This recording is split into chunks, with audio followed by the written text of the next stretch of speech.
Simple syrup is basically a 2-to-1 or 1-to-1 ratio of sugar and water to make a syrup. The purpose of simple syrup is to sweeten cocktails to balance out acidic elements like lime or lemon or something. It's intended to give you a neutral sweet flavor that basically just enhances the juice to make it more palatable and sweet. Basically the natural sweet and sour. Simple syrup can be made out of any type of sugar. If you're using stuff like honey or agave, that's going to be a different kind of syrup. That's honey syrup or agave syrup. But if you use sugar in various states of processing, it's still going to be simple syrup. So if you use demerara, you're making a demerara syrup. The less processed sugar is going to give you more warming flavors because you have a lot more of the molasses element in it because it is less refined. Simple syrups come in 2 different varieties for the most part. Well, 3 different varieties if you ask Anders Ericsson, because there's the simple syrup, which is just like the regular 1-to-1 simple syrup, right? And that's a 50% sweetness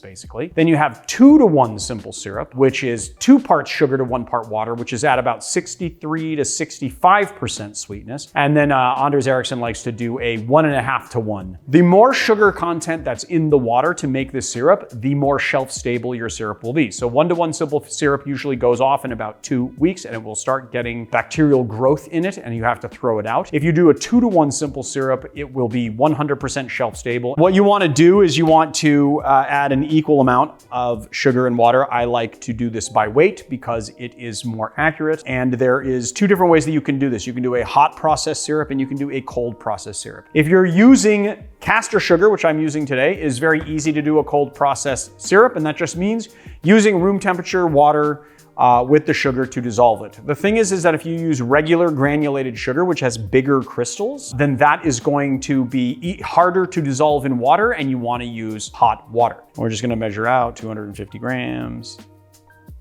Then you just add in the same amount of water. It's pretty simple. And stir. And what you should see is because we're using superfine sugar, it's going to dissolve super quickly.